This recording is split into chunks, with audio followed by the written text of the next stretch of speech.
The tide was low enough that morning to expose the rib bones of the old pier my wife and I rebuilt the summer before she got sick. A gull worried a crab in the rack line, and the air smelled like salt, cedar, and yesterday's rain. I was oiling the porch rail when my son's car turned down the lane, sunlight flashing off the windshield like a signal flare. Before we continue, don't forget to like this video, subscribe to the channel, and turn on the bell icon so you never miss a story like this one. Evan waved from the driver's seat, hopeful as a boy, and the woman beside him, polished hair, smooth smile, adjusted her sunglasses to study my house the way a buyer studies a property line. The Hale place is plain by rich folks' standards. Cedar shingles grayed by weather, a deep porch, windows that open to the sea's moods. But everything you can't see carries the weight. Triple block joists, hurricane straps, pilings sunk to refusal. My late wife, Marion, used to pat the kitchen wall and say, "We built this with truth, Dougie. Truth in wood has a sound." She was right. Tap the beam, and the house answers back. "Dad," Evan said as he hopped out. He's 32 now, tall like his mother, with the same habit of smiling before he's sure how the news will land. "You look good." "I look like a man who lost a fight with a can of tung oil," I said, and hugged him anyway. Over his shoulder the woman approached, hand already extended, diamond the size of a hailstone, eyes the color of a winter sky that doesn't promise anything. "Douglas," she said, "I'm Sabrina Vale." Her handshake was light, deliberate.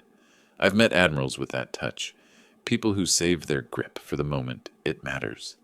She stepped past us to face the house, inhaled like an appraiser, then smiled again, softer this time, for Evan's benefit. "It's charming," she said. "Charming keeps its roof in a nor'easter," I answered. Evan laughed, eager to bridge us. "Sabrina grew up inland. She's still learning the difference between decoration and design."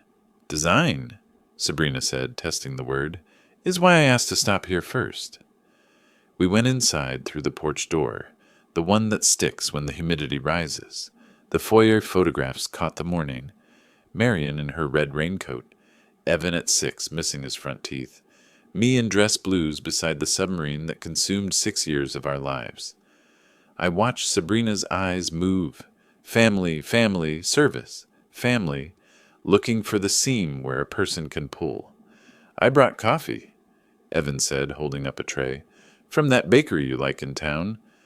"Bless the bakery," I said, and set the cups by the sink. Sabrina drifted to the kitchen window and stared at the line where the river meets the bay. I know that look. The horizon sells 1,000 fantasies a day. "Evan says your wife designed this house with you," she spoke. "To the glass, not to me." "She drew the first grid on butcher paper," I said. "I figured the spans. She picked the light. I picked the fastening." "Partnership," she said, as if filing it.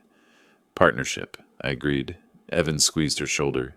"Wait till you see the studio, Bree. Mom used to paint in there every morning." Sabrina's smile sharpened a millimeter at the nickname. She likes how it sounds on him, and then smoothed into something tender. "I'd love that." We toured. The studio smelled faintly of linseed and old winter sun. Marion's easel still stood in the corner where the light breaks but doesn't glare. I keep it there because grief is a housemate you don't evict. You just learn which doors it prefers. "Your mother was talented," Sabrina said, studying the watercolors I'd framed and hung after the funeral.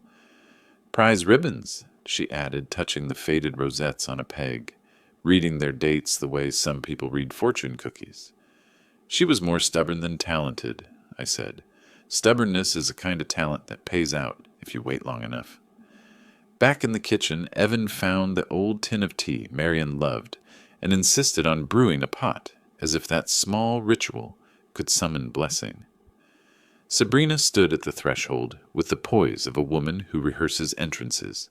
When she spoke next, the words came wrapped in lace. "Douglas, may I ask you something a little forward?" "Forward is a course and a quality," I said. "Which one do you need?" She laughed like a bell. "The quality, I think." She glanced at Evan, then squared to me. We're looking at wedding venues this weekend. We reserved the conservatory at the Meridian, but it doesn't feel like Evan, or you, or his mother. A tender pause. This house does. Evan's face glowed with the idea before he remembered to check mine. My heart pulled two ways at once, the selfish tug of memory and the invitation to keep the house in the story of my son's life. It's his family home, I said carefully. If he wants to say vows under this roof, he's welcome. With some shoring, in case your friends dance like sailors. She clasped her hands, eyes bright. That's wonderful. There's another thought, and I hope it doesn't offend. Another glance to Evan, who nodded, not yet understanding the line he'd set his foot across. Evan and I have a plan for the next 5 years. We want to start our life with something that lasts. Property is a legacy, of course, but it's also signal. We were wondering if you'd consider passing the house down early as your wedding gift. So it's not just a venue, but a foundation. There are moments when the room itself takes a breath. This was one of them. The kettle clicked off.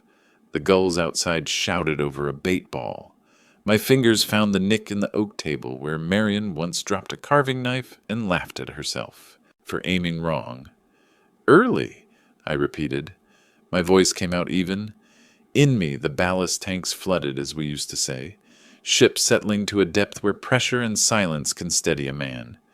Evan rushed to fill the space. We'd keep everything, Dad. The studio, the porch, all of it. Bree loves it. And we'd handle taxes, maintenance, roof, the works. We want you here as long as you want to be. It would just make things simpler on paper. Simpler on paper. Men have drowned on that phrase. Sabrina stepped closer, palms open in sincerity. I know it's a big ask. Families today plan differently. We can compensate, of course. I have an inheritance coming next quarter when my aunt's estate closes. Inheritance, I said. It wasn't a question, but she answered as if it asked one. She raised me like a second mother, Sabrina said softly. We were very close. From where? I asked. She blinked. Pardon? Where did she raise you? Michigan, she said with the confidence of a woman who understands that most men won't check the wind speed against the wave height before sailing. Spring Lake area. Pretty country, I said. Good boatyards. Her smile ticked again. Yes, the boats. Evan's hand found hers. Dad, we're not trying to pressure you. It just feels right, like bringing Mom forward with us instead of leaving her behind. That was a clean strike, whether he meant it that way or not. I let the blow land.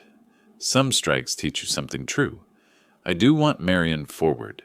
I want her in every morning light that washes my son's future. Walk with me, I said. Both of you. We went out to the porch, down the steps, across the crushed shells to the edge where grass remembers dune. The tide had turned. On the far bank, a boy threw a stick for a dog that pretended not to know the rules. I pointed to the pilings. Those look simple, I said. A post in mud. But a piling's a conversation with forces that don't care how you feel. You find refusal. Refusal is when the earth says, enough, no more. You sit there. If you cheat, if you take the first maybe for a yes, the whole structure carries that lie. Every winter reminds you. Sabrina gazed at the water like a woman listening to poetry. That's beautiful, Douglas. It's not beautiful, it's instruction. I turned to them. I promised your mother I'd never let this house carry a lie. Evan's shoulders dropped a fraction. We're not lying. I didn't say you were. But paper can lie while people tell themselves they're only organizing. Sabrina folded her arms slowly, as if testing the weight of a different posture. I don't understand what makes an early transfer a lie. Timing is an honesty, too, I said. It tells the truth about ripeness. Some fruit falls because it's ready. Some because a hand shook the branch. She held my eyes several seconds longer than politeness requires.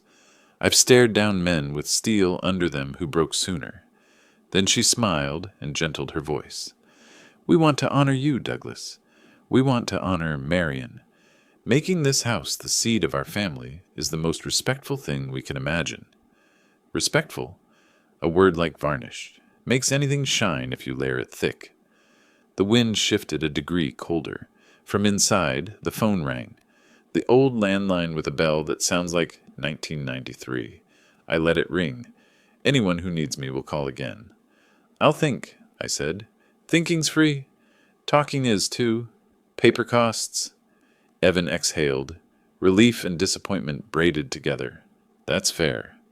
We're meeting a planner at the Meridian at 2, Sabrina said. We can swing back after? Maybe with sample contracts? Purely illustrative. Bring cake samples, I said. Purely illustrative. She laughed because that was the correct response. Evan laughed because I did. They said their goodbyes with the kind of brightness people use to push through fog. When the car turned up the lane and vanished behind the cedar screen, I sat on the porch step and listened to the house breathe. Marion, I said without moving my mouth, if you have a wind to spare, send it. A small thing then. In the foyer, a frame that never counts without cause shifted a hair. The photograph inside is the one I reach for when grief climbs the stairs. Marion on launch day wearing the ridiculous paper captain's hat Evan made in kindergarten, her smile the exact middle distance between pride and mischief. It was straight when we toured. It hung crooked now, a fraction of an inch. Don't make more of it than it is, I told myself. Then I made more of it than it was, because sometimes that's how truth knocks. I put the kettle back on and called Evan to make sure the visit's edges hadn't cut him. He answered on the second ring, happy, a little breathless. Sabrina wanted to stop by the jeweler to resize the band. Could we talk later? We traded I love yous, a good sound to bank. After tea, I opened the ledger where I keep the house's bones. Survey, title, easements, the letter from the inspector who swore he'd never seen hurricane clips that clean. The file is dull to anyone who hasn't felt a roof. Try to leave while you're still under it. To me, it's scripture.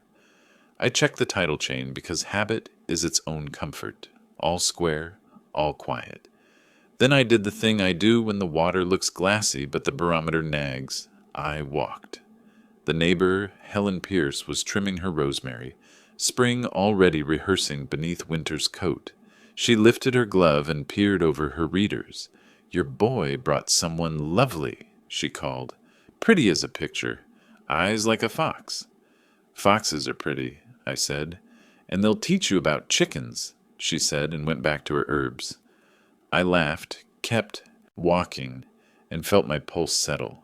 Suspicion isn't a virtue, but ignoring the tug that kept you alive 50 feet below the Pacific isn't wise either. On the way home, I cut by the town clerk's annex to drop off the storm door latch I promised Joe I'd fix. The clerk, bless her, talks like a radio that doesn't shut off.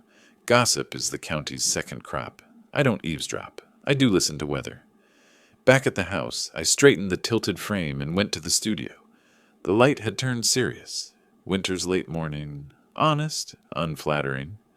I pulled down Marion's favorite brush, the one she wore to a nub, and stood there like a man who doesn't paint pretending he might. I put it back carefully. Some tools live where the hand that knew them left them. In the corner, the old answering machine's red light blinked. We keep a landline because storms eat towers, and because some voices deserve a wire. I pressed play. First message, the bank reminding me to sign the annual notice about escrow, routine. Second, Peter Lawson, my friend from the service who went to law school when I chose wrenches. Doug, he said, got your Christmas card late. Stop by this week. I've got a bottle from that distillery you like, and I want to hear you lie about how young you feel. Third, a clipped professional voice asking to confirm an appointment. Friday at 11 for Ms. Vale, Vale & Hart Event Design, to tour the Hale property and review logistics. I stood listening to that one twice. We hadn't made any appointment. I saved the message, wrote the number on a pad, and stared at it until the digits arranged themselves like a weather map. It could be innocent. The world runs on people scheduling things on others' behalf. It could also be a hand on a branch. I called the number. A cheerful receptionist answered. Vale & Hart Events. How may I direct your call? "This is Douglas Hale returning a message about a site visit," I said. "Oh, perfect," she chirped.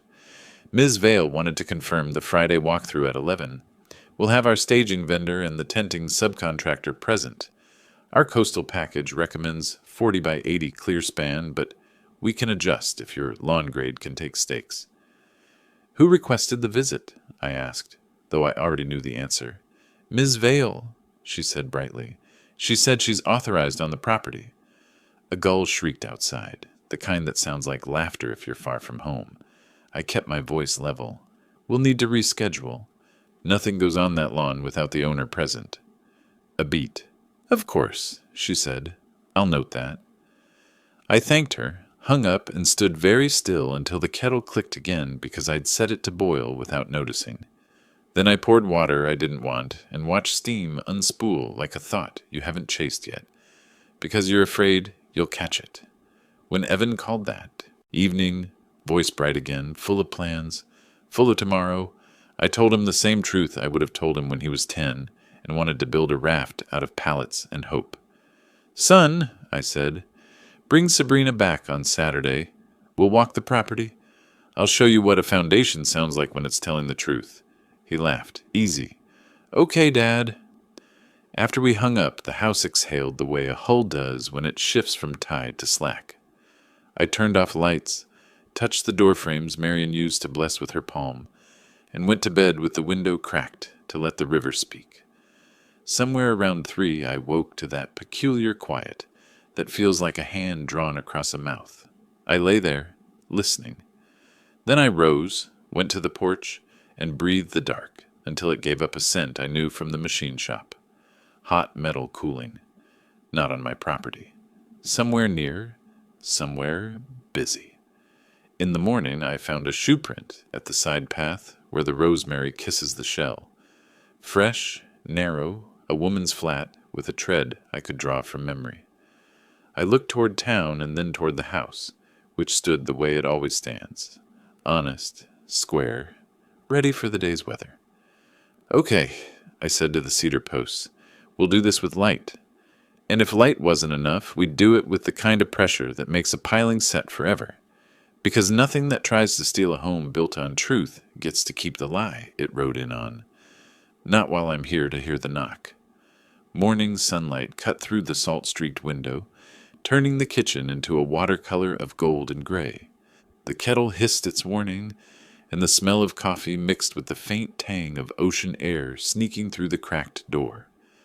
I'd been awake since before dawn, thinking about that voicemail, the one scheduling a site inspection for a wedding I'd never agreed to host. My gut told me the problem wasn't the event planner. It was the person behind the request. When you've spent 30 years building hulls that travel under pressure, you learn a simple truth. It's never the noise that breaks you. It's the silence that hides the crack. I poured my coffee, sat at the kitchen table, and glanced toward the hallway. The photo wall, my map of time, looked off. At first, I couldn't tell what had changed. Then my eyes caught it. The small gap between 2 frames. Marion's photograph from our wedding day, gone. The other pictures still hung where they should. Our anniversary on the deck, Evan's high school graduation, Marion laughing in the garden with a daisy crown he'd made for her. But the wedding photo, her in that simple linen dress, holding a handful of wild roses, was missing. I knew I hadn't moved it, and I knew when it disappeared, sometime between yesterday morning's tour and last night's phone call. I set the mug down slowly. The ceramic hit wood with a dull thud. "Sabrina Vale," I said under my breath. It wasn't accusation yet, just hypothesis. But in engineering, hypothesis is where the truth begins. I checked the house. Nothing else was disturbed. No drawers open. No footprints on the rug. Even the door latch I'd left, slightly turned, was now flush, as if closed with care. Whoever took that photo didn't search. They selected. Why that one? Because it showed the origin, the true ownership, the love that built every nail in these walls. I went to the porch and looked toward the road. Tire impressions cut through the gravel where Evan's car had parked yesterday. A faint drag line crossed one of the grooves, heels turning toward the house, then back again. I crouched, brushing a hand over the imprint. Small shoe, narrow heel, Sabrina's. I didn't curse. I didn't even frown. I just memorized it. Inside, I checked my phone. 2 missed texts from Evan. Evan, Dad, thanks for yesterday. Bree was nervous but really likes you. Evan, she wants to come by Friday before the planner meeting. Says she forgot something at the house. Forgot something? The pieces clicked together the way bulkheads do before a storm. Tight, undeniable. That photograph wasn't a keepsake. It was leverage. I'd seen the way she'd studied the photo wall, like someone memorizing a map. Now she had one image missing, the one where my signature appeared faintly on the lower mat. A custom frame I'd made years ago. A perfect match for the estate deed I'd found her looking at online last night. Yes, I'd checked. After the planner call, I looked up her company name, Vale and Hart Event Design. The LLC existed, but the registered address belonged to a co-working suite with a dozen temporary tenants, and her email domain was newer than the paint on my porch. Still, I couldn't accuse her, not yet. Suspicion without proof is like a ship without ballast. It tips easy and sinks faster. So I did what I've always done before a deep dive. Check my instruments. I called Peter Lawson around 9. His voice came over the line, calm and gruff, the same tone he used to use in storm briefings. Morning, Doug. You sound like a man who's already skipped to Act 3 of something. You still keep contacts at the county registry? I do. What kind of trouble are we talking? The kind that wears perfume and calls inheritance a plan, he grunted. You want me to run a name? 2, actually. Sabrina Vale. And cross-check Vale and Hart Event Design. Give me a few hours. I'll call you back. Appreciate it. I hung up and spent the rest of the morning sanding the porch railing again. There's peace in repetition. The motion of work steadies the storm inside. But every scrape of sandpaper whispered the same question. What did she want with that photo? By noon, Helen Pierce stopped by with a basket of blueberry muffins. She's been my neighbor for 20 years and can smell worry faster than smoke. You've been quiet since yesterday, she said, placing the basket on the railing. That woman got under your skin, didn't she? She got in the house, I said. Helen's eyebrows lifted. Well, that's not hard, Doug. Your door's open more than a church on Sunday. She took something. Anything worth calling the sheriff about? Just a picture. Helen tilted her head. Sometimes a picture's worth more than the frame it's in. I smiled faintly. That's what worries me. Peter called at 2:17 p.m. sharp. You were right to ask, he said without preamble. Vale and Hart isn't registered under her name. It's under a shell management firm in Phoenix. No tax filings in the last 2 quarters.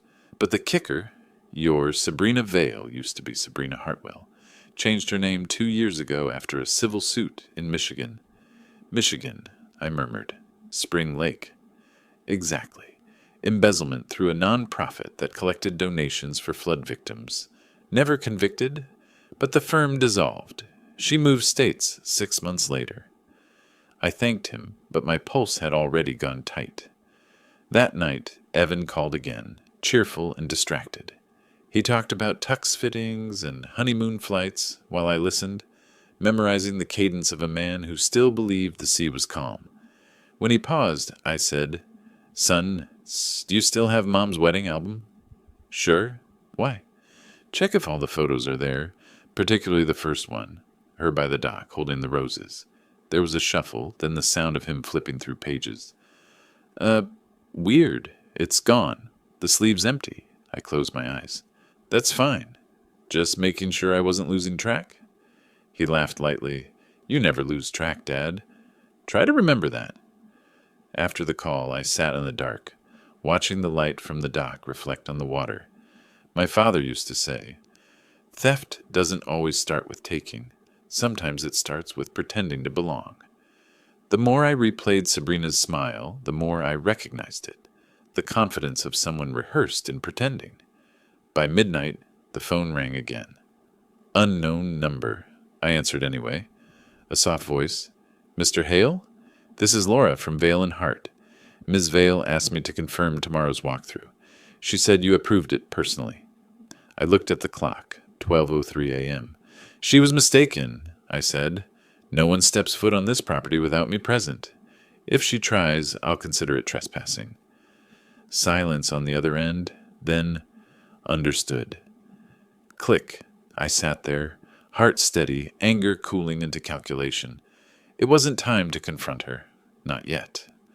When you're testing a hull, you don't strike the plate. You press, measure, wait.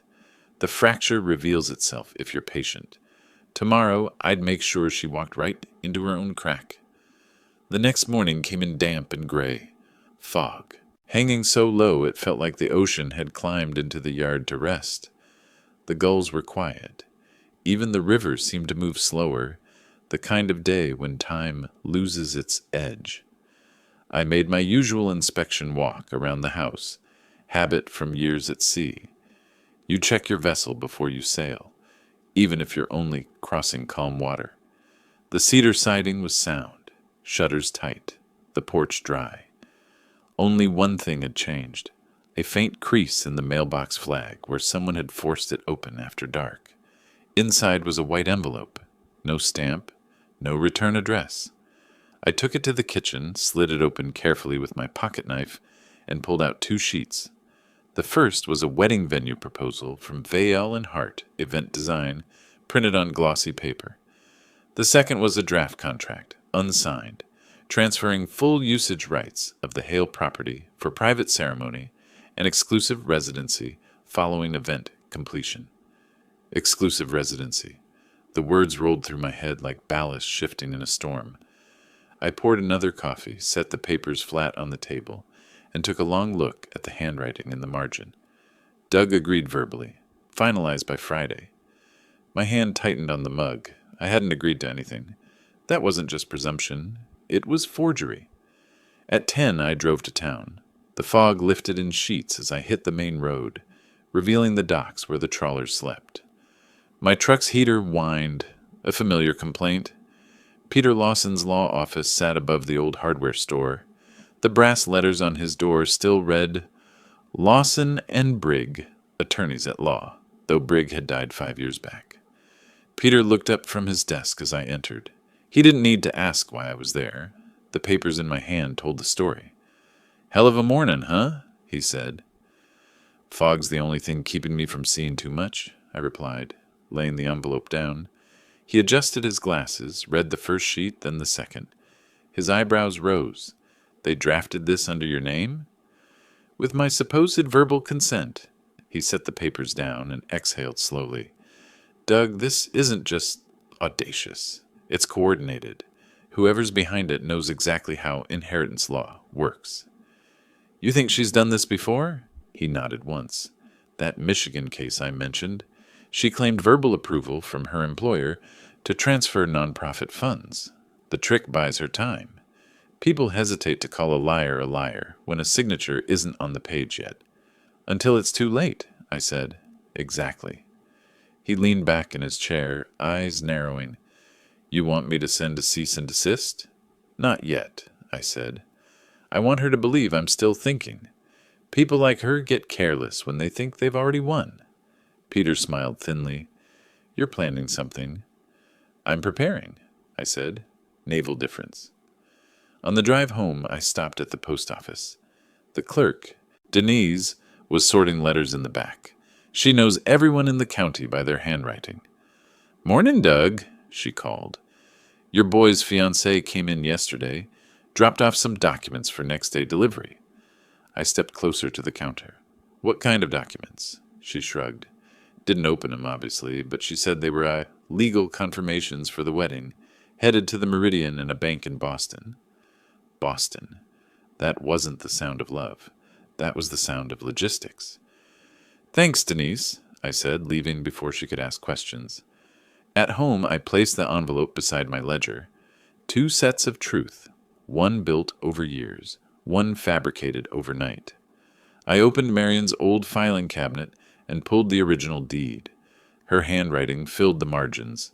Small notes like, remember to add drainage line, or ask Doug about paint sample 3. Marion's touch was everywhere in this place. Even the way she looped the letter M on her initials had rhythm. The forger's pen couldn't mimic that. It could only counterfeit the paper, not the soul. Still, I needed proof. So I called the county clerk. "Records office," a woman answered. "This is Douglas Hale. I'd like to confirm if any document requests or property title inquiries were filed under my parcel number this week." She paused, typing. "Give me a second." "Yes, actually. 2 preliminary record pulls were made under your lot yesterday afternoon by someone named Vale and Hart Management.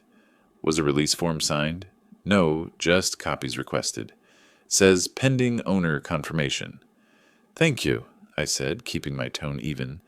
But inside, something solid clicked into place, a pattern forming like a tide chart. She was testing boundaries, seeing how far she could push before anyone pushed back. That evening, Evan called again. I let it ring twice before answering. "Hey, Dad," he said, voice upbeat. "Bree wanted me to remind you about the Friday walkthrough. She's so excited. Says she has big plans for the ceremony space." "I'll bet she does," I said. "She showed me the design renderings last night," he continued. "They're incredible. Candles, lights along the porch, floral arch on the bluff. She really wants it to be perfect." "Does she?" "Dad," he sighed, "I know you're protective, but she means well." "I'm sure she does. Tell me something. Did she mention any paperwork?" He hesitated. "Paperwork? For the venue, or the property?" She said something about a reservation contract. But it's just for the event, right?" "Of course," I said. "Just wanted to be sure." He relaxed instantly. "You had me worried there." "Don't be," I said softly.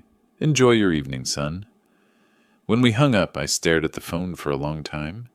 Evan's voice had always been my compass. Hearing how easily it bent under someone else's current hurt, worse than any storm I'd ever faced. By midnight, the fog had returned. I sat at the desk, light low, flipping through Marion's journals. The pages smelled faintly of sea salt and oil paint. In one entry, written years before she passed, she'd penned something I'd never noticed until now. "If truth ever leaves this house, follow the paper. It'll tell you who carried it out." I looked again at the forged contract. Paper. She was right, as always.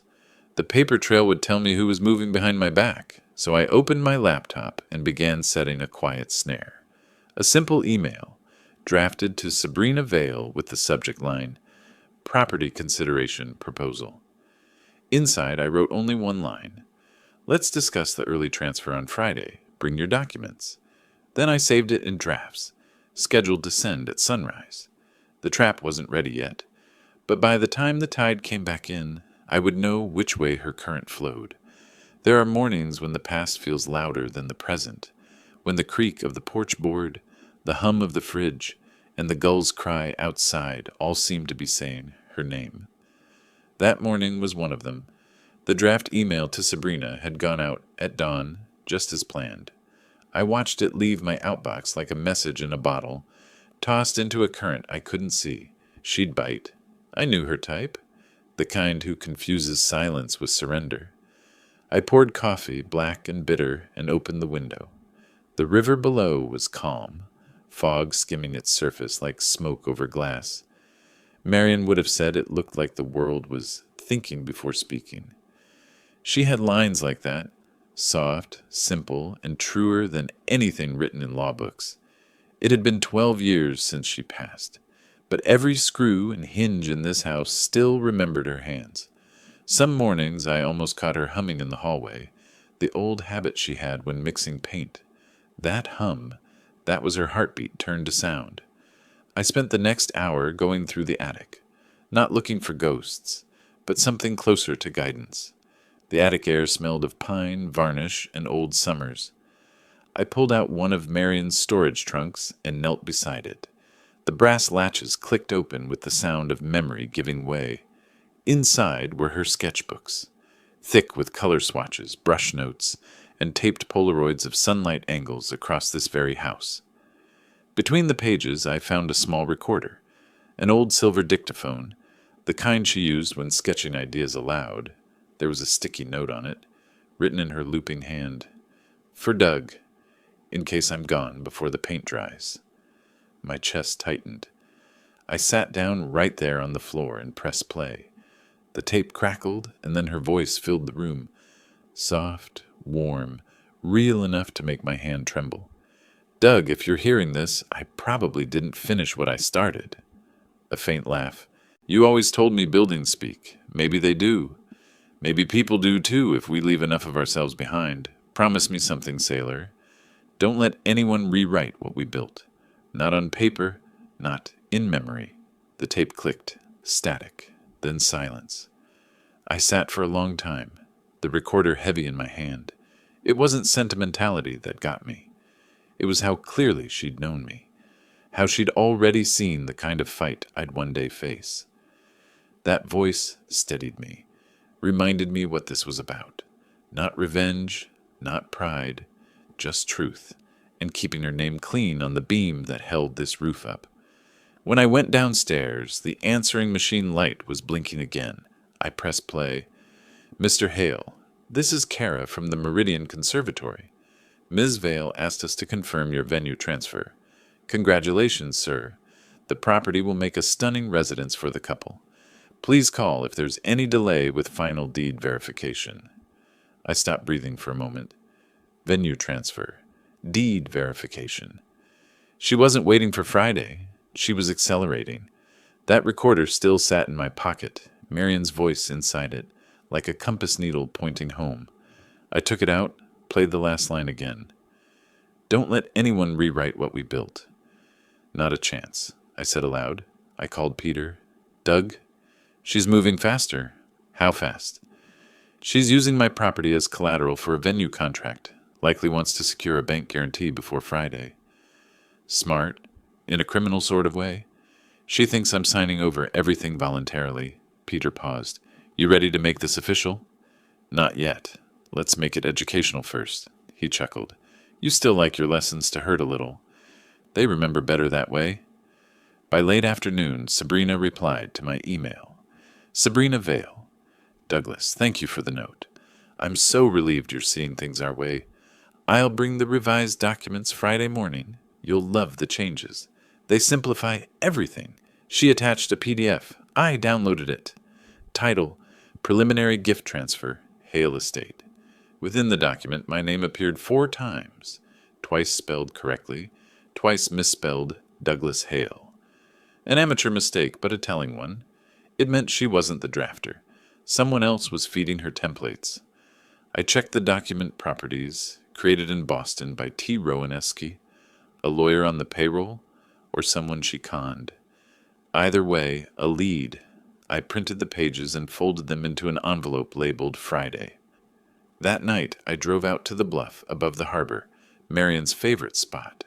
The wind came hard off the Atlantic, cold enough to bite. I sat on the bench she'd carved her initials into, pressed the recorder's play button again, and listened to her hum. The melody had no words, just that old tune she'd made up while painting. Steady, circular, rising, and falling like the tide. The rhythm calmed my mind, slowed my breathing. The hum ended, replaced by her voice once more. Doug, you always fix things before they break. That's your curse and your grace. But some things need to crack open before the light can get in. Don't patch everything. Some people need to reveal themselves. Her message faded into static, and that's when it hit me. I'd been trying to fix this situation quietly, sanding edges, smoothing roughness. But Marion was right. Some lies needed to split wide open in daylight in front of witnesses. That would be my strategy from here on out. Back home, I spent the rest of the night setting up the evidence. I scanned Sabrina's forged papers, saved them to a drive, and copied the metadata logs. Then I began drafting a legal decoy, a document that looked like the final property transfer, but contained a hidden clause that voided the agreement under fraud, enforceable immediately upon her signature. Peter would finalize it tomorrow. It wasn't revenge, It was insurance. By the time the clock struck midnight, the fog was rolling in again, dense, deliberate, and whispering around the windows. I stood there listening, half expecting Marion's voice to rise out of it. Instead, I heard a car engine idling near the drive. I stepped onto the porch and saw headlights flicker once before cutting out. The sound of soft footsteps on gravel. Whoever it was, they didn't come closer. They just stood there, long enough for me to see the glint of a phone screen. And then the darkness swallowed them again. Sabrina, checking her prize before claiming it. I smiled to myself, slow and cold. Friday, then, I murmured. Let's finish the painting you started, Marion. The fog lifted overnight. Morning sunlight came in clean, sharp, and cold. The kind of light that doesn't soften anything, just exposes it. I woke early, made black coffee, and sat on the porch with Marion's recorder in my pocket. The house was quiet, except for the ticking of the wall clock and the groan of old wood stretching with the sun. I had 3 tasks for the day: verify the lawyer who drafted Sabrina's document, find someone who'd known her before Evan, and make sure my own paper trap was airtight. Peter was handling the third. The first 2 were mine. By 9, I was on the phone with a friend in the Coast Guard, retired now, but still knew how to find information that wasn't meant to be public. I gave him the name, T. Rowan, Eskist, Boston. He called back within the hour. "Your Rowan's real," he said, "but his firm shut down last year. Fraud investigation pending. Name's been showing up on off-market legal templates floating around online. Somebody's using it like a ghostwriter for scams." "Meaning anyone can make fake papers with a stolen name?" "Exactly." That confirmed it. Sabrina's document wasn't crafted by a professional. It was patched together by someone playing lawyer, and she'd gotten sloppy. That left one lead: her past. The Michigan Trail had bothered me ever since Peter mentioned it. People don't just change names, they change skins when there's something to bury. I went back to my laptop, opened a search field, and entered every combination I could think of. Sabrina Hartwell flood relief, Spring Lake embezzlement, Vale and Hart nonprofit collapse. It didn't take long before a headline popped up. Local charity director resigns amid missing funds allegation. Hartwell Foundation closes. June 14th, 2019. Grand Haven Tribune. There she was. Same eyes, same confident half-smile, only the last name different. Below the article, a single quote from a staff member. She told us she'd found an investor to replace the lost funds. Then she disappeared. The source's name was listed as R. Delgado, Ruth Delgado. Peter's earlier note matched. She'd been one of Sabrina's colleagues, and for the first time, I had a name worth dialing. It took 3 tries before someone answered. A woman's voice, careful, a little weary. "Hello? Miss Delgado?" "Yes. Who's calling?" "My name's Douglas Hale. I believe you once worked with a woman named Sabrina Hartwell. She goes by Sabrina Vale now." Silence stretched. "You're not a journalist, are you?" "No, ma'am. I'm a father. She's engaged to my son." Another silence, longer this time. Then a sharp breath. "Oh, God. I take it that's not a good sign." "She's at it again," Ruth muttered. "I knew she would be." I kept my tone even. "Tell me what you know." Over the next 10 minutes, she unfolded a story that sounded too rehearsed to be anything but true. Sabrina had joined their non-profit in Michigan 4 years earlier, presenting herself as a wealthy volunteer with corporate contacts. She'd quickly charmed donors, then quietly redirected funds meant for rebuilding flood-damaged homes. When discrepancies surfaced, she claimed it was a paperwork glitch and promised her aunt's inheritance would cover it. The inheritance never existed. The board filed charges, but Sabrina vanished before the court date. By the time Ruth tracked her, the trail went cold. New city, new name, new story. Ruth's voice cracked when she said, "She's smart, Mr. Hale. Smarter than people think. She doesn't steal money. She steals lives. She finds men with something she wants: property, reputation, access, and convinces them it's love. When she's done, she leaves with everything that isn't nailed down. She's after my house, I said quietly. Ruth sighed. Then she's already chosen the next man. That's how she moves on. I wrote down everything she said, thanked her, and hung up. My hand trembled slightly. Not from fear, from fury restrained too long. The worst part wasn't her deceit. It was how carefully she'd studied my son, found his soft spots, and weaponized them. I needed air. I walked down to the dock, where the tide was turning. A heron stood ankle-deep in the shallows, patient as prayer. The air smelled of salt and pine resin. When I reached the end of the dock, I pulled out Marion's recorder and pressed play again. "Doug," her voice said, "remember, not everyone who looks steady is anchored. Some people float until they find a place to tie their rope. Make sure it's not your dock." I smiled faintly. "I'm trying, love. I'm trying." That afternoon, Peter came by with a folder tucked under his arm. "Draft's done," he said, stepping into the kitchen. "The fake transfer looks perfect. The clause is buried deep. Section 7B, fine print. The moment she signs, it triggers a notarized nullification. She won't see it coming." "Good." I poured him coffee. "Friday can't come soon enough." He eyed the notes spread across my table. Newspaper clippings, Ruth's transcript, the forged contract. "You sure you want to handle this alone? We could bring the sheriff in now." I shook my head. "No law can prove what's in someone's heart. She needs to expose herself." Peter sighed. "You always did believe in poetic justice." "I believe in showing people the sound of their own lies," I said. "It echoes louder than any verdict."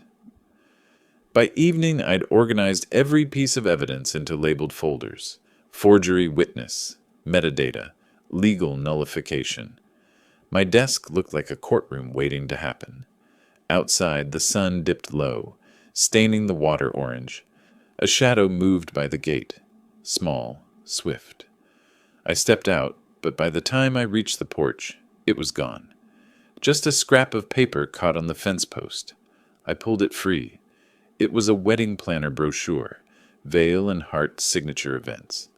On the back, scribbled in pen, "He won't know what hit him." For a moment, I stood there, feeling the chill rise through my shoes. Then I smiled, not out of fear, but because she'd just written her own confession. I folded the paper, slid it into the evidence folder, and whispered, "Thank you, Sabrina. You just saved me the trouble of proving intent." That night, I sat by the fire and replayed Marion's tape one more time. The same line over and over. "Make sure it's not your dock." I could almost feel her beside me, the warmth of her hand on mine. Friday would be her storm, not mine. I've always believed a lie leaves fingerprints, even when gloves are worn. By Friday morning, I had a dozen of Sabrina's prints, just not the kind you lift with powder. Her traces were in ink margins, digital metadata, and the way she said "we" when she meant me. The morning came bright and deceptive. Clear sky after days of fog, the sort of day that lures fishermen to sea before the wind turns. I brewed coffee strong enough to stand a spoon in, then sat at the table with the forged contract. Section 7B stared back like a loaded chamber. Peter's clause was flawless. The instant she signed, the paper voided itself under misrepresentation of identity or intent. The law might be slow, but language moves fast when you write it right. I checked my phone. No message from Evan yet. He was supposed to bring Sabrina at 11. The air in the house felt tight, heavy with waiting. At 10:15, the crunch of tires on gravel broke the quiet. I saw Evan's car pull in, silver, freshly washed, shining like optimism. Sabrina stepped out first, all smiles and practiced warmth, a white folder in one hand and a bouquet of lilies in the other. The scent hit before her words did. "Douglas," she called, "we brought flowers for the house." "The house thanks you," I said, opening the screen door. Evan looked proud, oblivious to the theater unfolding around him. "Bree wanted to go over everything before we meet the planner." "Of course," I said. Come in." Inside, the air felt smaller. Sabrina's perfume, something sharp, citrus and iron, filled the kitchen. She placed the lilies in Marion's vase, the one etched with our initials. D&M 1978. My jaw tightened. She sat across from me, folder ready. Evan took the seat beside her, smiling like a man certain he was building the future. "I hope you don't mind," she began, "but I brought the updated transfer paperwork. We simplified the language so it's easier for everyone." She slid the papers across the table, her manicured nails tapping once on the top page. I didn't look down right away. I watched her instead. The faint pulse at her temple, the way her smile paused before settling back into place, tells of someone playing confidence instead of feeling it. Evan broke the tension. "Dad, Bree's been working nonstop on this. I think you'll really like what she's done." I nodded. "I'm sure I will." I opened the folder. Same structure, same formatting, but one detail stood out. Near the end, beneath my printed name, a signature line already bore a faint impression, as though traced from another page. A dry run. Someone had practiced signing my name. My hand moved over it slowly, deliberately. "Neat draft," I said. "Oh, thank you," she said sweetly. "It'll save time later. I even included a preliminary acknowledgement from your lawyer friend. Mr. Lawson, right?" I looked up sharply. "You've spoken to Peter?" She smiled wider. "Oh, we've exchanged a few emails. He's been very helpful." That was a lie. Peter would have told me. I kept my expression neutral. "He does enjoy helping people." "He said something about a trust signing," she continued. "It sounded so official." "Yes," I said slowly. "Official is good." I slid her document aside and pulled out my own envelope, the decoy transfer, the one Peter and I prepared. I made some adjustments myself, just a few small things to keep everything clear. Her eyes flickered, a quick darting motion she couldn't control, the hunter realizing the prey brought bait. Why don't we go over this together?" I said, spreading my version open. For the next 10 minutes, we talked through each section. I spoke calmly, every word measured, every sentence deliberately mundane. Evan nodded along, only half listening, caught between pride and impatience. Sabrina pretended to follow, but her eyes were scanning, calculating risk and gain. When we reached the signature page, I set down my pen and said, "Sabrina, you've worked hard on this. I think it's only fair you sign first, to acknowledge receipt of the property terms." Her brows lifted. "Me?" "Formality," I said. "You know how lawyers love their paper trails." For the first time, her hand hesitated. "Shouldn't Evan sign with you?" I smiled. "He will, but it's your document, not his. Just to keep things tidy." Evan looked confused but stayed silent. Sabrina finally exhaled. "Of course." She took the pen, poised it over the line, and pressed down.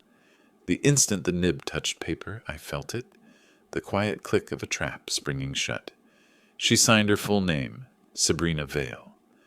I watched, expression calm. Then I turned the document around, tapped the page, and said gently, "You just acknowledged a transfer under fraudulent representation, Ms. Hartwell." Her face froze. "What?" I slid the recorder from my pocket, not Marion's this time, but the digital one Peter insisted I carry. I pressed play. From its speaker came her own voice from an earlier voicemail, one she'd left by accident when the line hadn't fully disconnected.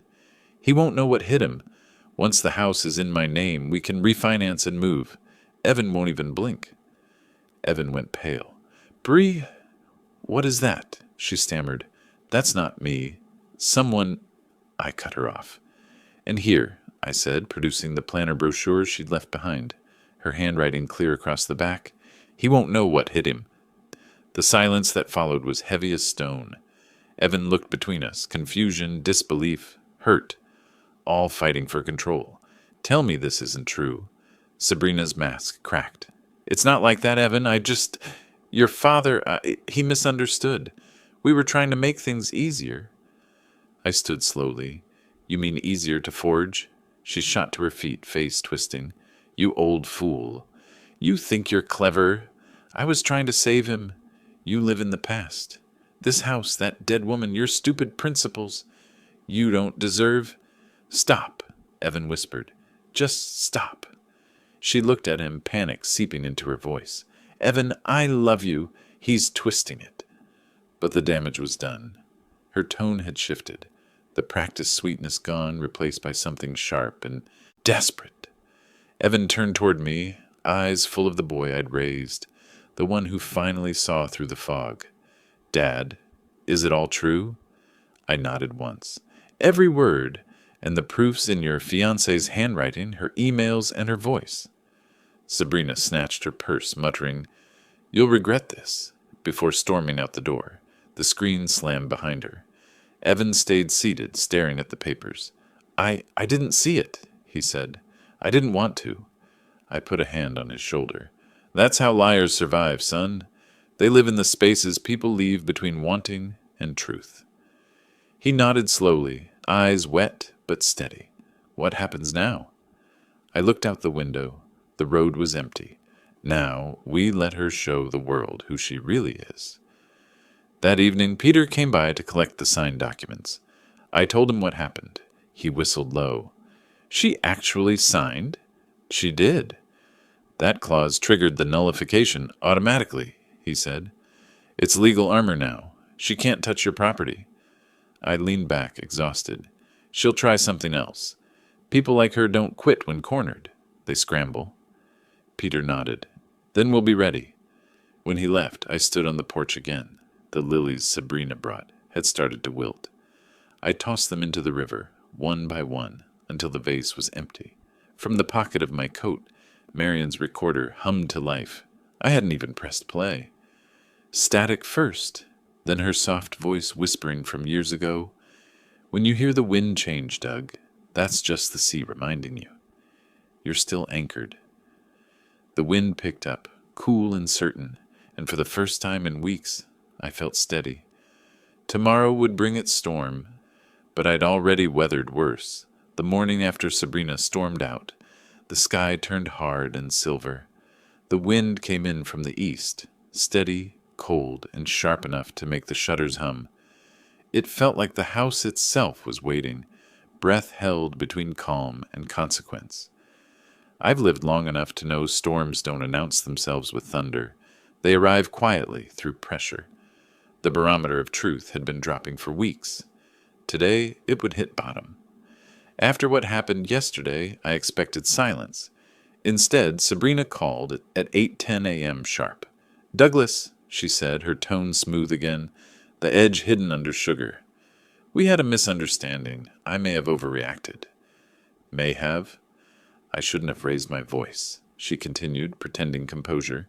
You took me by surprise. I thought you'd already discussed the transfer with Evan. I hadn't. Well, I'm glad we cleared the air. I want to make things right. For Evan's sake. Can we meet later today? Just the two of us? I looked at the caller ID, noting the number. Not her usual cell, a burner. That told me what I needed to know. She wasn't coming to apologize.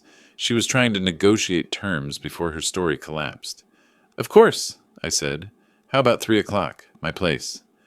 Perfect, she said. Thank you, Douglas. You won't regret this. Oh, I already have, I said softly, but she'd already hung up. Peter arrived half an hour later, trench coat dusted with salt from the bay wind. You look like a man setting bait, he said. I am, I replied. She wants to meet. 3 o'clock, he smiled. Predictable. She'll either plead or threaten. Both good for us. We went over the documents again, making sure every clause was tight. The decoy contract was already voided by her signature yesterday, but now we had something more powerful, a confession by behavior. Peter had also arranged for 2 witnesses, his paralegal, Claire, and a deputy clerk from the county office, to arrive just before the meeting. They'd sit quietly in the dining room, present but invisible behind the pocket door. I don't want her ambushed, I said. Just seen. Understood, Peter said. We're not the hunters here. We're the mirrors. At 2:45, the first car arrived, Peter's. then the witnesses who slipped in discreetly. By the time the clock hit 3, the house smelled faintly of cedar and tension. I'd laid out coffee cups on the table. One for me, one for her, untouched. The forged contract sat between them along with her own forged draft. The handwriting mismatch circled in red. When the crunch of tires on gravel came, I didn't move. I just watched through the window as Sabrina stepped out. Calm, poised, in a navy dress too formal for apology. She walked up the porch like she owned the planks. "Douglas," she said as I opened the door, "thank you for giving me this chance." "Come in," I said. "Coffee's hot." She smiled faintly. "I don't think I'll need it." We sat across from each other. For a long moment neither of us spoke. The silence between us wasn't empty. It was crowded. With her lies, my patience, and everything unspoken between a deceiver and the man who refuses to be one. Finally, she broke first. "I think we started off wrong," she said. "I wanted to surprise Evan, make the property transition a wedding gift from you, not a burden on him. But when I tried to handle the paperwork myself, it looked presumptuous."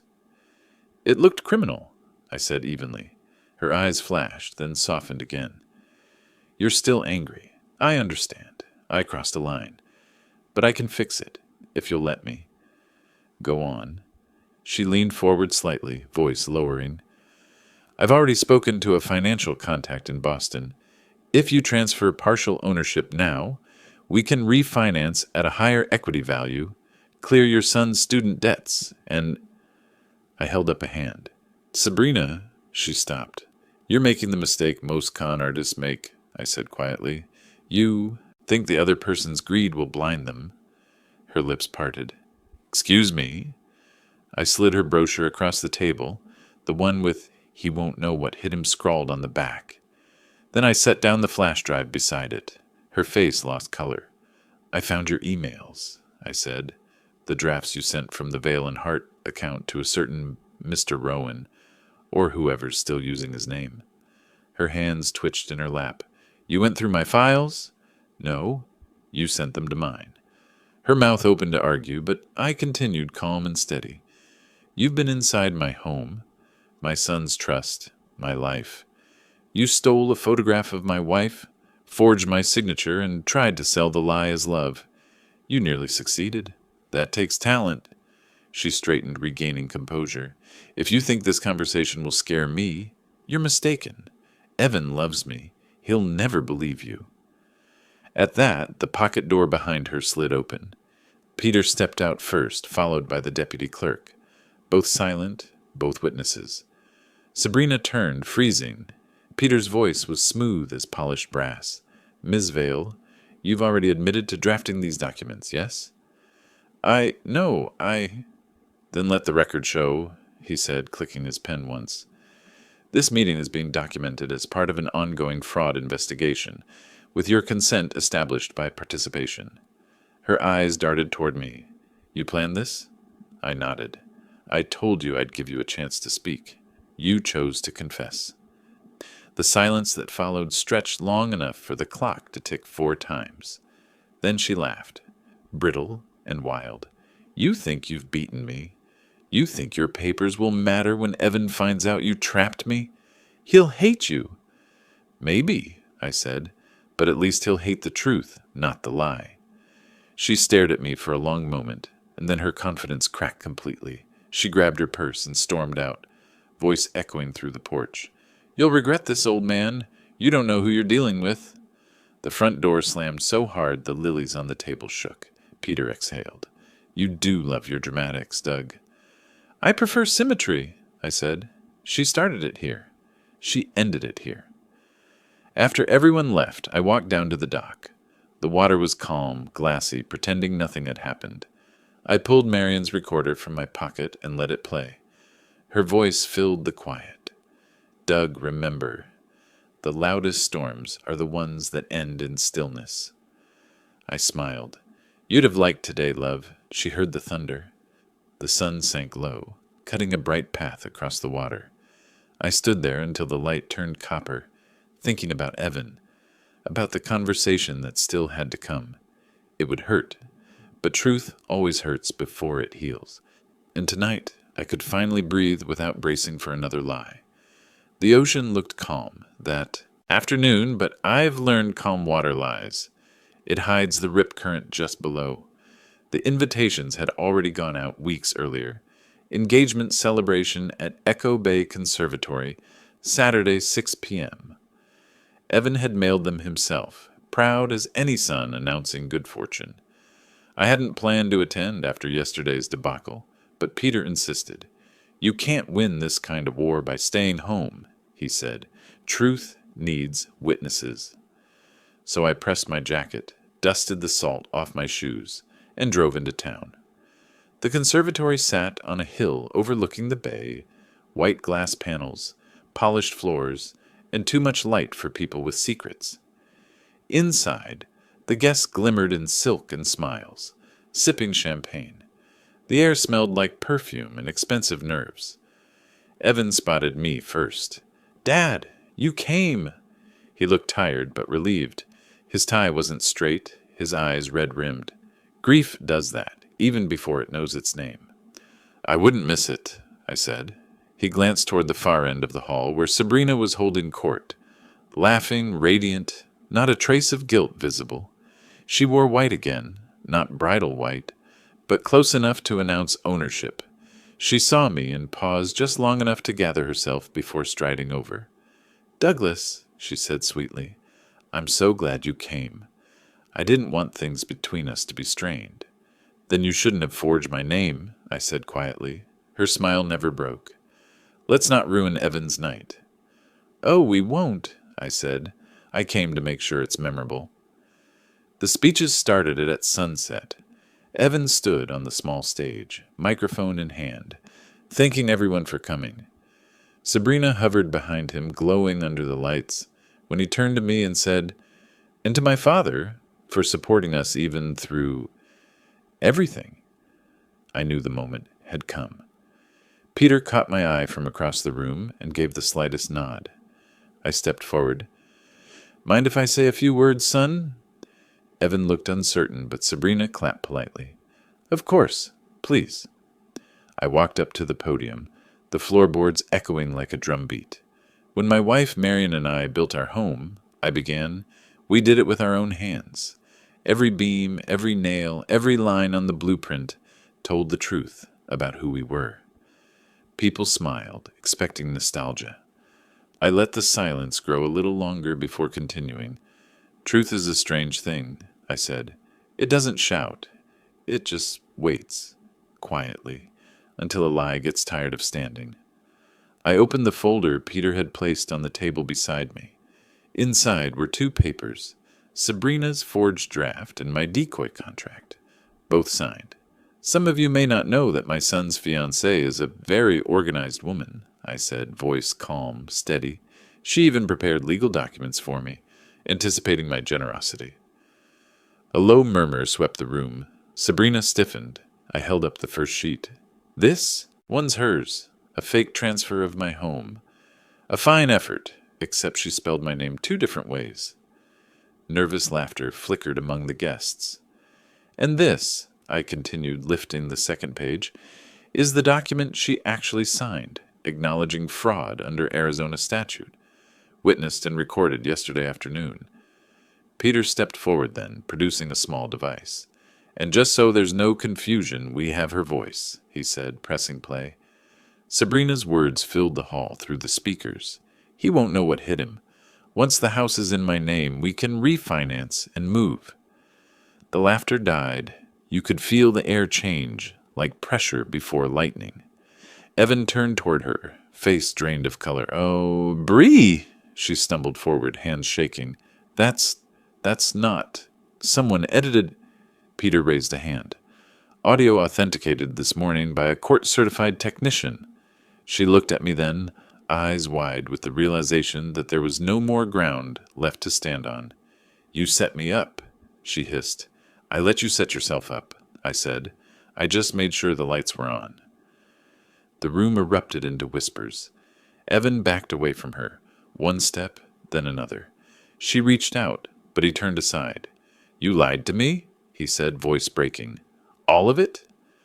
Sabrina opened her mouth, then closed it again. No script left. 2 uniformed officers entered quietly through the back. Peter's doing. They didn't cuff her, not yet. They just asked her to come along for questioning about pending fraud allegations.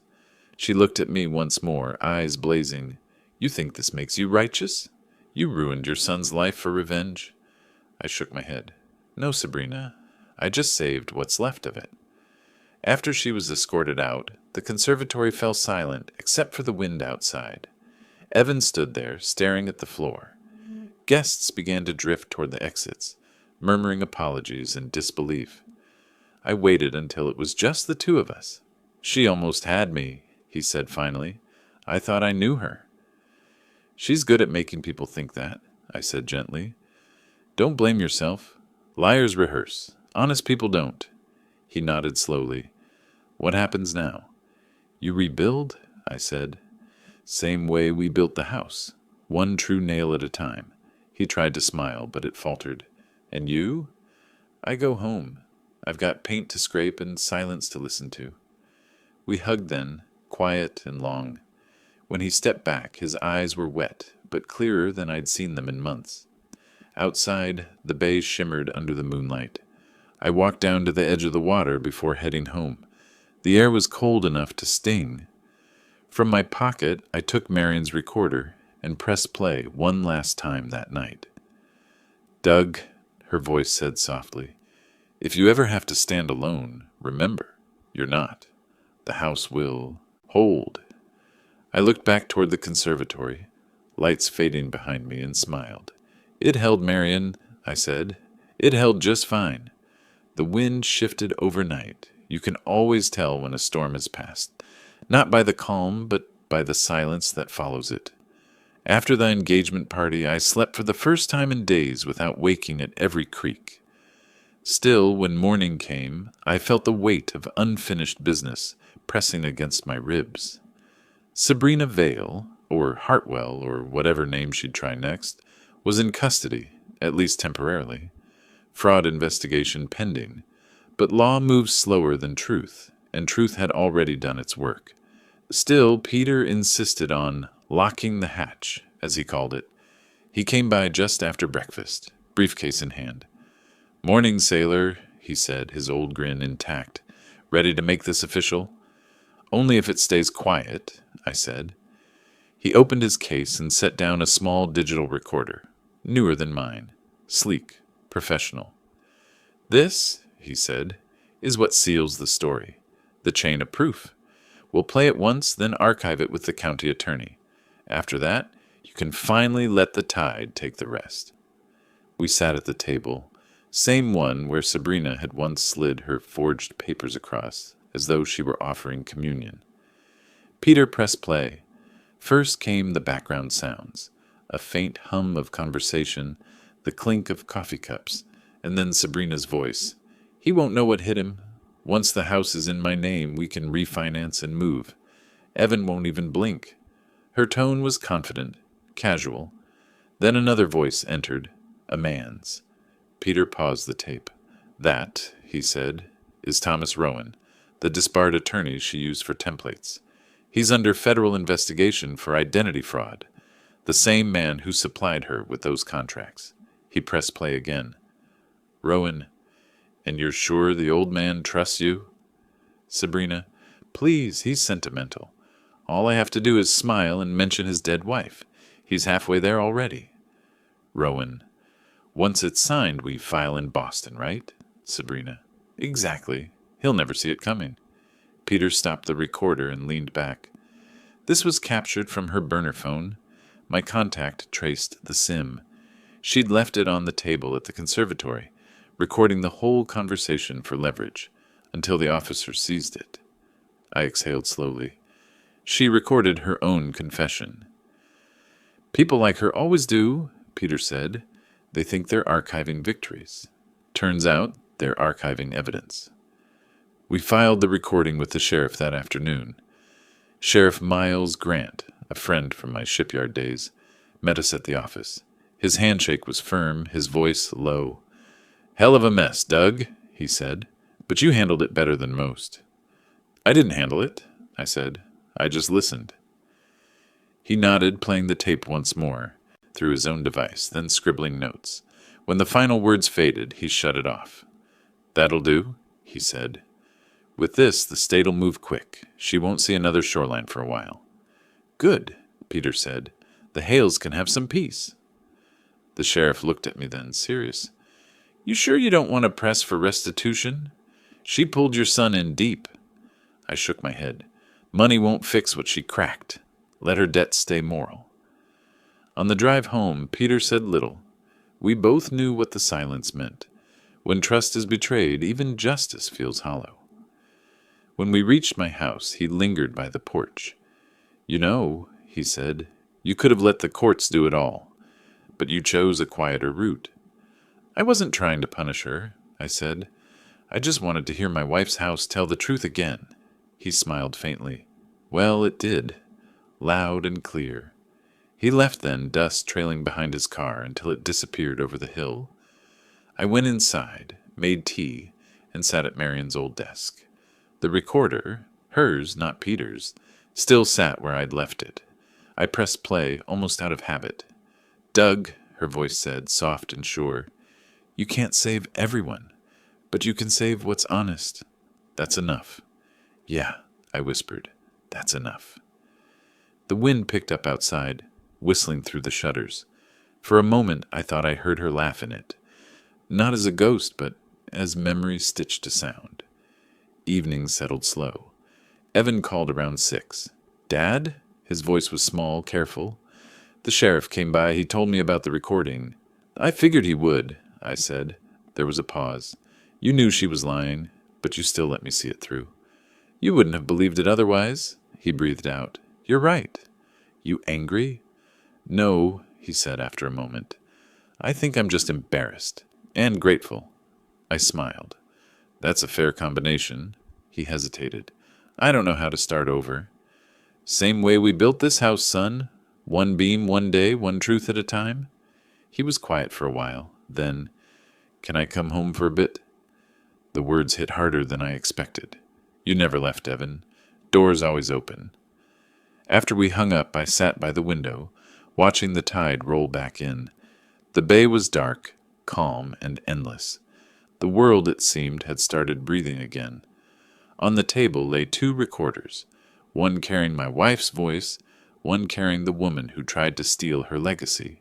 The difference between them was the distance between love and greed. The sound of truth spoken softly versus lies spoken loud. I picked up Marion's and held it close. "We made it, love. The house is still ours." Then I turned off the light and let the sea do the talking. You never really hear a storm leave. It just grows quieter until you realize you can hear yourself again. That's how the next few weeks felt. A long, slow quiet. No more calls, no more forged letters, no more perfume hanging in the hallway after she left. But the silence wasn't peace. It was aftermath. I kept busy, painted the porch rail, repaired a shutter that had been whining all winter.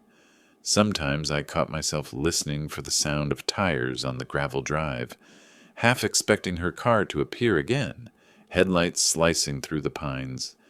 But she was gone now, traded designer heels for county-issued shoes. Peter called one morning with the update. "They arraigned her today," he said.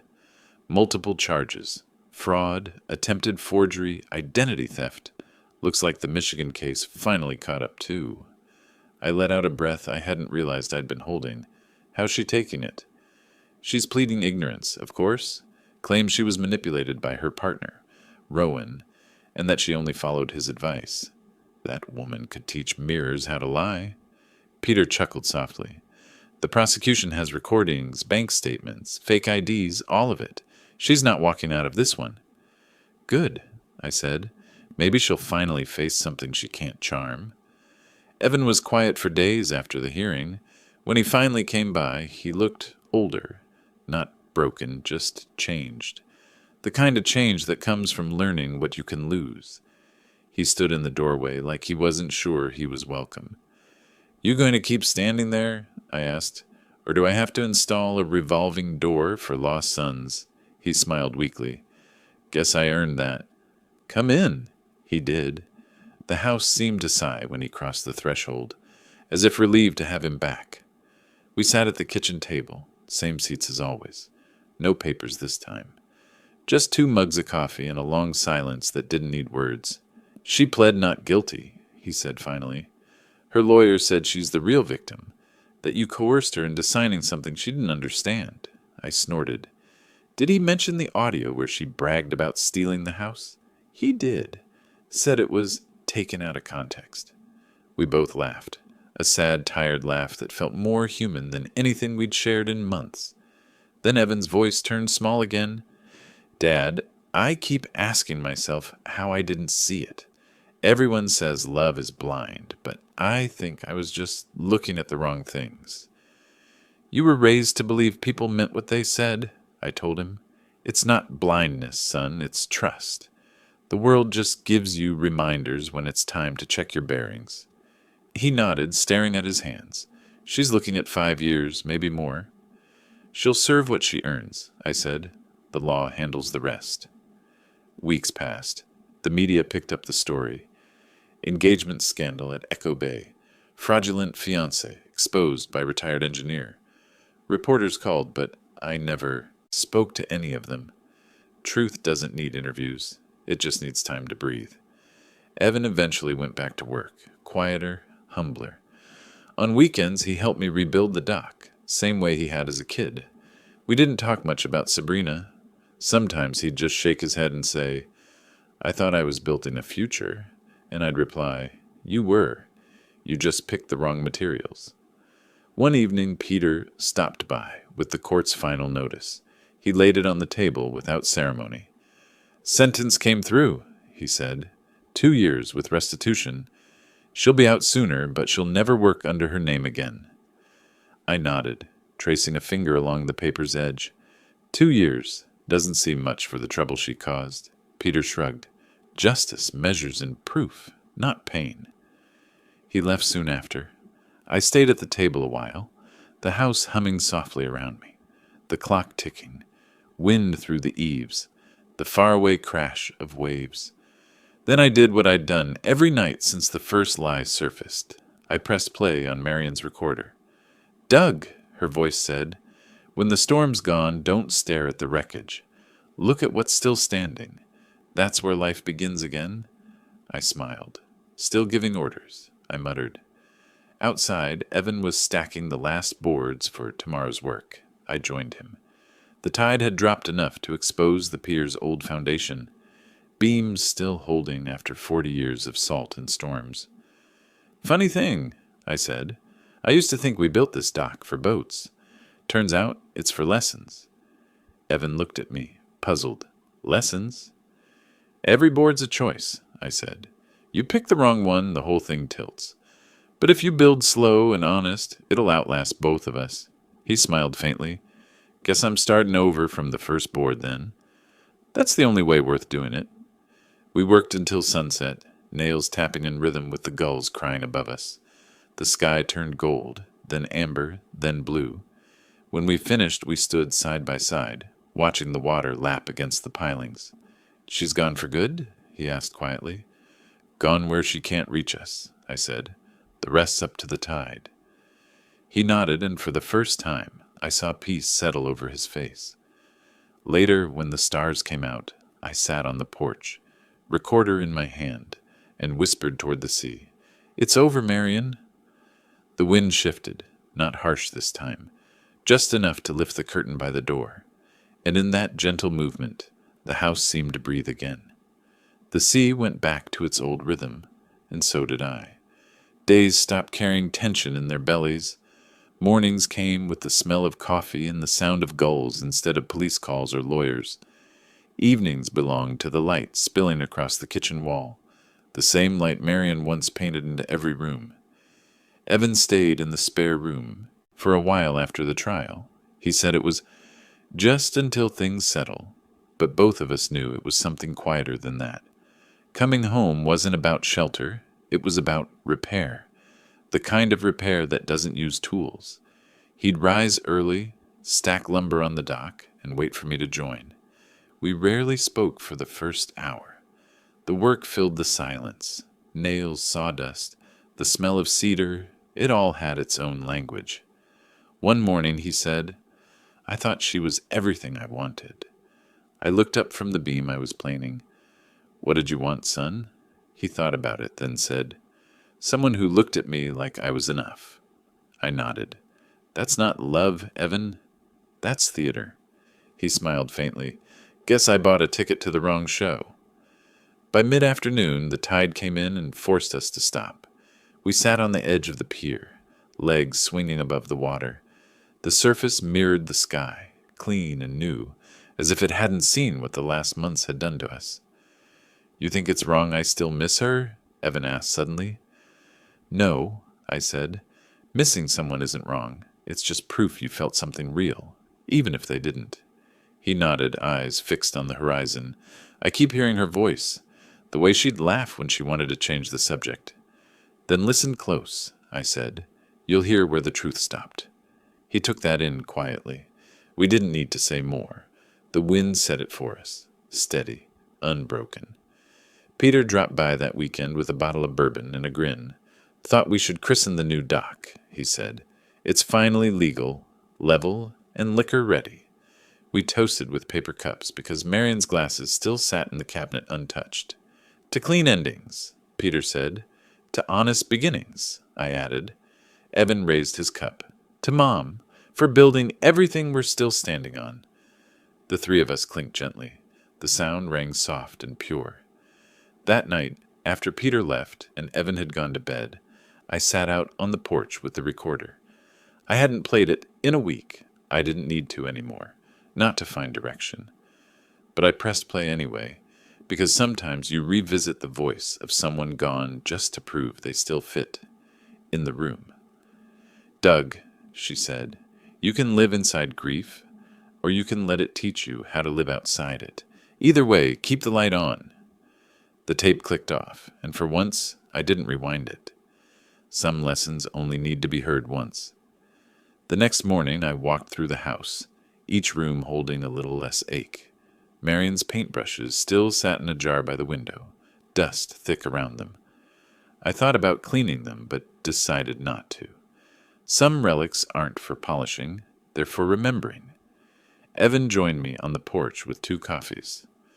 "I got a job offer," he said, "teaching mechanical drafting at the community college." "That's a good fit," I said. "You'll like shaping lines that hold weight." He smiled. "Guess I learned from you." "Then make sure you teach them what weight really means."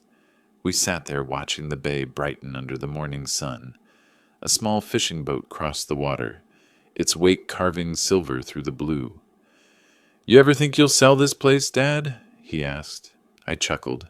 "Sell a promise? Not likely." He nodded. "Thought you'd say that." The conversation drifted into quiet again. I liked that about us now. We didn't need words to understand each other anymore. The silence felt full instead of empty. Later that afternoon, we built a new bench at the end of the dock.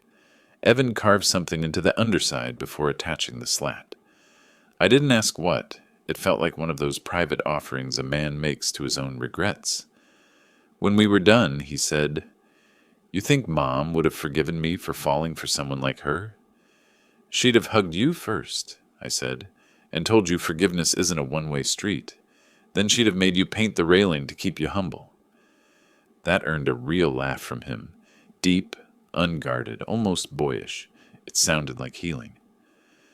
That evening I took my boat out for the first time since everything happened. Just a short ride across the bay, engine low, air cool and clean. The dock lights glowed behind me, steady and warm. Halfway across, I cut the motor and let the boat drift. The water around me was glass, reflecting the sky so wide it made the heart ache. I thought of Marion, of Evan, of all the storms that come disguised as people, and I realized something. Peace doesn't return when the waves stop. It returns when you stop fighting the tide and start steering with it. The recorder sat in my pocket, silent now. It didn't need to speak any more.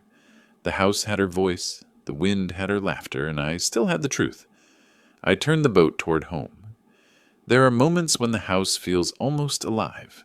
Not haunted, not lonely, but aware. It knows who it shelters and who it doesn't. After everything, I started to see it differently. Not as walls and windows, but as the last conversation Marion and I never finished. Every corner had her handwriting in it. The kitchen tile she argued for, saying white would make mornings brighter. The uneven window frame in the study that she refused to fix because imperfection is what keeps a home humble. Even the front porch where she made me carve our initials into the railing before the varnish dried. For weeks, I'd avoided those small reminders. Now I walked through the house with open eyes, touching the things I used to overlook. Every piece of her work was still holding strong. Evan had gone back to teaching. The house was quiet again. I spent the days restoring Marion's garden. The weeds had claimed too much ground during the storm, literal and otherwise. I dug until my hands blistered, the smell of soil thick and sweet. While pulling a stubborn root near the fence, I unearthed a small tin box, rusted shut, forgotten. Inside, wrapped in wax paper, were photos, black and white, slightly damp. Marion, younger, laughing at something out of frame. On the back, in her handwriting, "If you ever forget why we built this place, dig deeper." I sat there for a long time, soil drying on my palms, looking at the photo until the blur in my eyes cleared. That night, I framed it and placed it above the fireplace. The house, it seemed, had waited for me to find it. Peter stopped by again on Sunday with news. "The states closed the file. You're officially in the clear." "Feels strange hearing that," I said. "Closure always does," he replied. He looked around the living room, his eyes softening. "She built a good home here, Doug. You can feel it." "I didn't understand how much until I almost lost it," I said. "She made me believe wood and stone could remember love." Peter smiled. "They do. That's why this place stood when everything else didn't." He stayed for dinner, fish and potatoes, simple as it used to be when Marion hosted neighbors by the bay. We talked about old times, about the dock repairs, about Evan's new job. Nothing dramatic, just quiet living again. When he left, he said, "You know, not everyone gets to live inside their redemption." I watched his taillights vanish into the trees. Maybe he was right. Maybe this house wasn't just survival. It was the proof that honesty endures longer than deceit. Later that night, I walked to the dock, recorder in my coat pocket, though I hadn't pressed play in days. The moon hung low, turning the bay silver. Waves nudged the pier like old friends tapping to remind me they were still here. I remembered the first day Marion and I stood on this same dock. 38 years ago, she'd said, "If we build this right, it'll outlast us." It had. I looked toward the house, its windows glowing softly in the dark. The paint might have chipped, the shingles might have aged, but the soul she'd woven into it was stronger than time. I finally said it out loud, to the water, to her, to whoever was listening. "You built more than a house, Marion. You built me." The wind shifted, carrying her scent, that faint mix of salt and lavender I used to wake up to. And for a brief moment, I could almost hear her laugh again. Light, free, unburdened. When I returned inside, I didn't turn on the lights. The photo above the fireplace glowed faintly in the moonlight, her smile unchanged. I whispered, "You won, love. The truth still stands?" And it did. Every beam, every nail, every promise. By the time autumn came, the air had changed again. The sharpness of summer softened, and the ocean settled into that slow rhythm I'd grown old beside. Everything looked washed clean, the sky, the house, even the heartache. Some evenings I'd walk down to the end of the dock and just stand there until the last light dissolved. The bay always looked different at dusk, the water glassy, the gulls gone quiet, the whole horizon bleeding gold into gray. I used to think life worked like the sea, Storms came, you held fast, and when they passed, you went back to normal. But I was wrong. Storms change not the shoreline. They take pieces with them. What's left isn't what it was, but sometimes it's stronger for it. Evan had moved into a small place of his own again, a modest apartment overlooking the water. He came by every weekend, usually with groceries and a story from class. The boy who once thought love meant ownership now talked about balance, patience, and honesty. I didn't have to say I was proud. He already knew. We worked quietly that Saturday morning, repairing the last section of the fence. When we finished, he leaned against the post, eyes distant. "You ever think you'll marry again?" he asked suddenly. I smiled. "At my age, son, I'm married to the weather and the wood." He laughed. "I meant it. You deserve company." "I have it," I said. "Yours and hers." I tapped my chest lightly. "She's still around, just rearranged." He didn't argue. He just nodded and said, "I get that now." After he left, I stayed outside long past sunset. The house behind me hummed. Wind through the shutters, the faint groan of old wood, familiar music. I took the recorder from my coat pocket, the same one that had carried Marion's voice through every storm. I turned it over in my hands, its casing worn smooth from years of use. For a while I debated pressing play, but instead I opened the back panel and removed the tape. I held it up to the light, thin, fragile, full of memories. "I think we're good now, love," I whispered. Then I walked to the edge of the dock and let it go. The cassette floated for a moment, catching the reflection of the fading sun before the tide took it. Some goodbyes don't need words. When I went back inside, the house felt lighter, as though it had been waiting for me to let her rest. On the mantel, the photo I'd framed looked different in the low light. Marion's smile seemed almost alive, her eyes following me the way they always had when she thought I was overthinking. I poured myself a small drink, sat in her favorite chair, and watched the sky darken through the window. You reach a point in life where revenge, loss, justice, they all blur into something quieter. What matters isn't what you've done to others, or what they've done to you. It's what you've chosen to keep sacred after the dust settles. For me, it was this house, the life inside it, the memory of love built right. Later, as the first stars blinked out over the horizon, I walked outside once more. The dock stretched ahead like a promise. The sea was calm, the kind of calm you don't trust until you realize it's earned. I said softly, "Marion, it's still standing. Every nail, every truth. You did it." A faint gust came off the water, cool, gentle, and certain, brushing past me like a hand on the shoulder. I smiled. "Yeah, I know," I said. "It's time." Then I turned, closed the porch light behind me, and let the night take over.